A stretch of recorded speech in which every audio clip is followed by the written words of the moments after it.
The platforming genre has been around forever, and if you can't innovate and set yourself apart from other platformers, then it's really hard to make yourself noticed.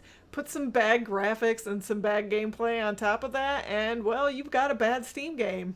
I haven't played many religious games in my days, but the ones that I have weren't really that good. But this one starts out real saucy by suggesting you grab your headset, your gamepad, wave it around wildly, cross your eyes, and get naked. And who am I to argue? I got right down to it, so let us get down to it. Adam and Eve, Chapter 1. I had a heck of a time getting the game to record in my recording software, so I tried using the option that let me use a hotkey, which popped up this window. If you're familiar with Chrome and its console, this should look familiar to you, and I can even edit the margin so we got this big blackness up at the top. So this is basically just a browser-based game that has used Node WebKit to stick it into Steam. The attempt to insert religion in this game comes in the form of scriptures in the loading screens. Here we start with Genesis 1:31. The chapter title is a bit unfortunate because I think we all know where Eve might be.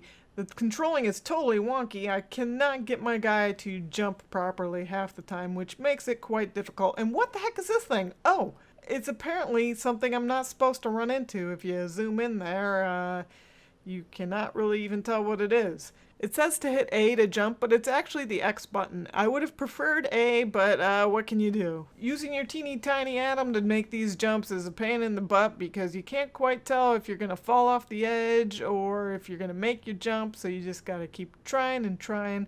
I know if I get too close to the edge, I'll fall off, but if I don't go far enough, I'm not going to make the jump, even though it looks like I make it half the time, and there's some brush that prevents me from making it.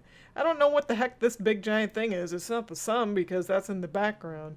Some more scripture, but this one, we've gone back to Genesis 1:3, so I don't know why you would do that. Not getting any closer to Adam and Eve in the scriptures there.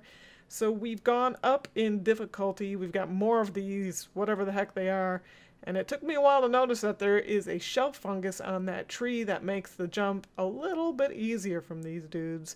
But hey, I've gotten past all those, so why not just die here? There's limited lives and no continues, so I end up playing the same levels over and over again just to get a little further in the game, just to try to get a little bit better at these stupid frickin' jumps that they make me do. I don't get enough fruits to really get enough free lives to do stuff. And oh, Genesis 1:4. All right, we've got some more difficulty here. We got some stinky skunks that stop and spray some stinky stink on us. I think I'll make this jump here because that one was pretty easy. There's no way to play it windowed or change the resolution or anything, so you're really stuck with this, and it can be very difficult maneuvering this little tiny guy. And oh, you know how fruits are supposed to be red and delicious and yummy?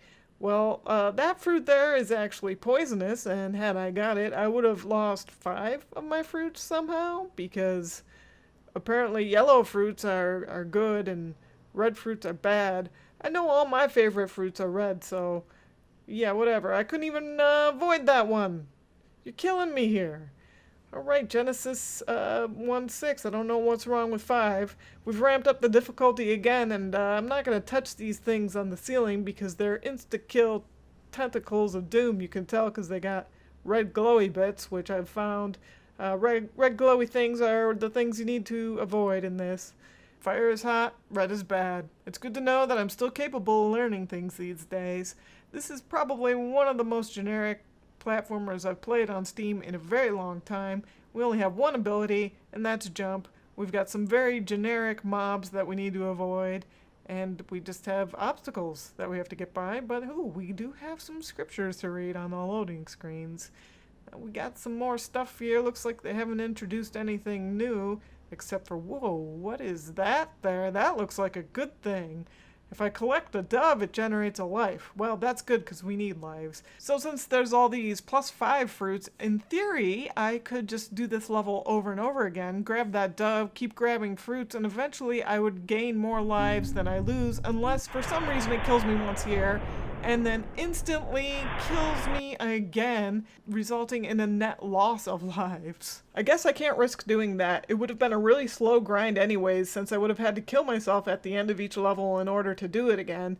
I would have just basically been getting lives through getting the extra fruits in each level. But then again, it would have been worth it because I have to replay this whole game over and over again just to make any progress, since there aren't any saves and there aren't any ways to continue your progress on it. So my frustration was already at max, and then I get to this level, which really makes the wonky jumping just really terrible to deal with. Sometimes I try to jump and it won't do it, and then it pops this thing up when you keep dying, and I'm sorry, I don't need to see any scripture, Timothy, when I'm trying to deal with this frickin' jump crap here.